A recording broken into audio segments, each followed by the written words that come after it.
Salut à tous. Alors aujourd'hui on va découvrir la nouvelle Volkswagen ID.7 qui est en gros la nouvelle Passat électrique. Je me permets de couper la vidéo juste 2 secondes parce que je voulais vous expliquer 2-3 petits problèmes de son qu'on allait avoir dans cette vidéo. En fait, sur la présentation, il y avait énormément de monde, il y avait beaucoup de bruit, il y avait de la musique de fond.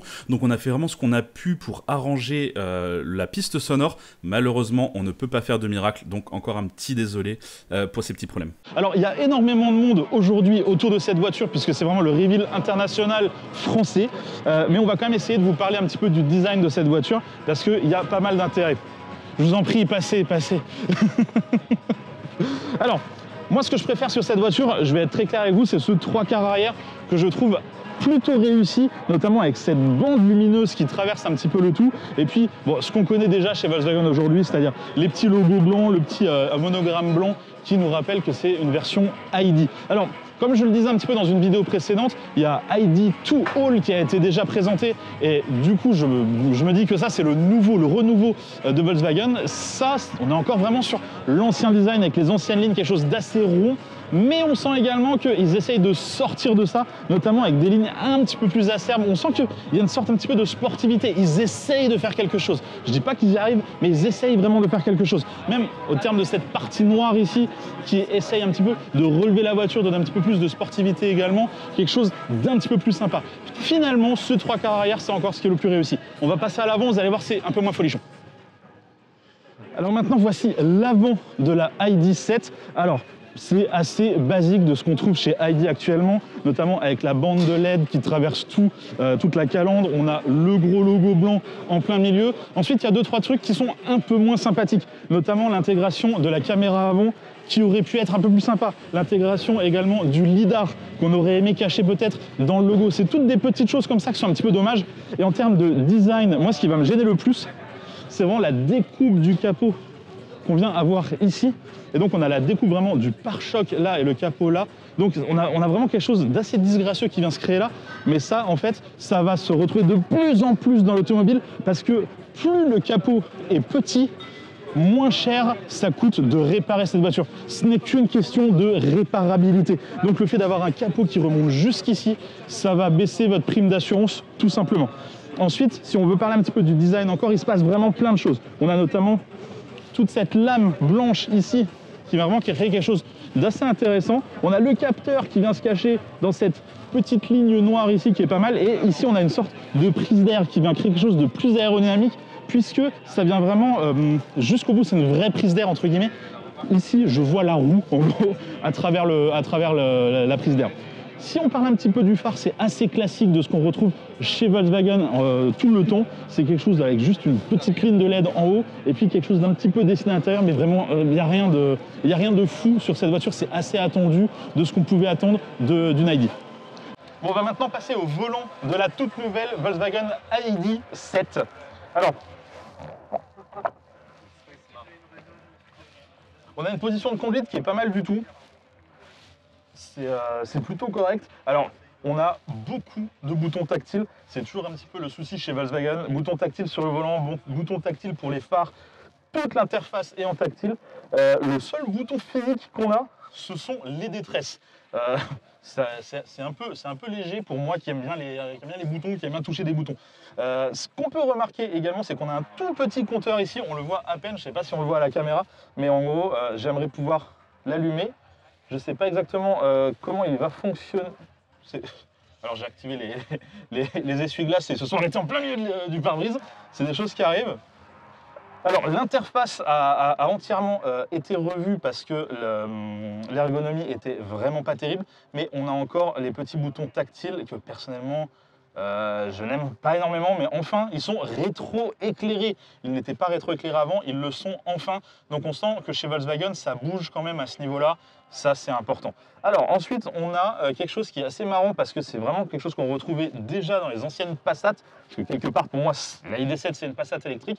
On a cette ligne d'aérateur qui vient tout du long ici et c'est vraiment quelque chose qu'on retrouvait déjà un petit peu dans les anciennes Passat. Comme vous pouvez le voir, on a également un espèce d'insert décoratif ici qui est rétro-éclairé. Je ne sais pas si on peut en changer la couleur. Ça serait assez intéressant de regarder dans les menus s'il y a quelque chose. Alors, parce que là, je vois ambiance. Ah oui, je peux changer la couleur. Ouais, ça change la couleur de l'éclairage ici. On a un éclairage un petit peu d'ambiance un petit peu partout. Et je peux venir choisir 2-3 trucs. On sent que Mercedes a donné pas mal d'idées aux autres constructeurs. À force de mettre de l'éclairage partout, on a envie de faire la même chose. Du coup, on se retrouve avec un éclairage sur les barrettes et un petit éclairage en dessous. Et donc, on peut changer la couleur indépendamment de l'un ou de l'autre. Et ça, c'est assez cool.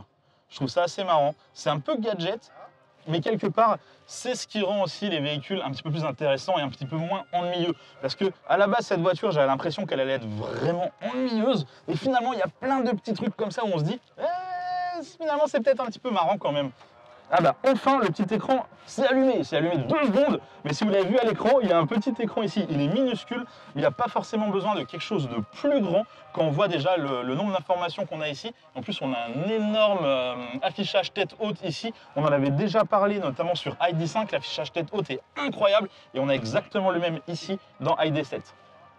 Mais écoutez, je pense qu'on a pas mal parlé du poste conducteur de cette voiture. On va passer à l'arrière. Allez, let's go. Alors on va maintenant tester les places arrière de cette ID.7 et bah, honnêtement il y a vraiment de la place, c'est pas mal du tout, j'ai l'impression que la personne devant moi a son siège relativement reculé pour être à l'aise, donc non mais reste comme t'es, t'en fais pas, moi je suis à l'aise, c'est le principal, donc non franchement il y a pas mal de place aussi au niveau de la tête, et puis on peut apprécier notamment certaines finitions sur la portière arrière qui ne sont pas beaucoup plus mauvaises que ce qu'on a à l'avant. On a à peu près les mêmes petits effets ici, la petite bande bleue qui est sympa, les petites surpiqûres, le cuir, etc. Donc on est sur quelque chose de vraiment très correct, même à l'arrière du véhicule. Maintenant, si on se rapproche, on peut apprécier l'énorme toit panoramique qui est assez intéressant puisqu'il peut se foncer complètement comme ça, ou alors en fait, on ne voit pas le plafond. Mais normalement, on est censé pouvoir voir le plafond quand on l'active ou quand on le désactive.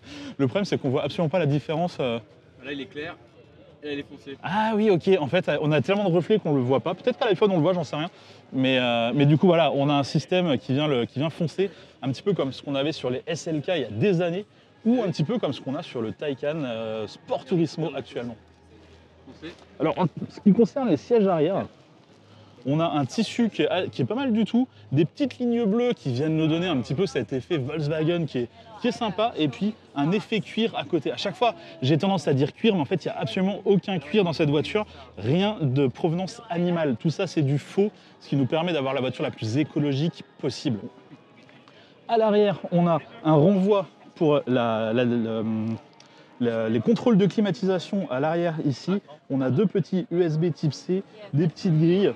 Donc en gros quelque chose d'assez assez attendu pour une voiture de cette gamme, pour une voiture de cette taille. Alors en ce qui concerne le coffre, c'est finalement assez grand pour une électrique. Moi j'étais assez surpris. Déjà c'est assez profond. On a des petits rangements un petit peu sur le côté et surtout on a un double fond qui va jusqu'au bout là-bas.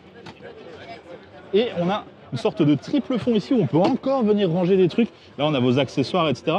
Donc, c'est assez conséquent quand même comme place pour une électrique. Ça, c'est pas mal du tout. Évidemment, le haillon totalement électrique, ça commence à être assez logique. Mais c'est important de le préciser, il y a des voitures qui ne le font pas encore. Un grand merci d'avoir suivi cette vidéo jusqu'au bout sur la nouvelle Volkswagen ID.7. On se retrouve bientôt pour l'essai sur route. En attendant, je vais vous inviter à regarder d'autres vidéos et à vous abonner si ce n'est pas déjà fait. Allez, bye bye!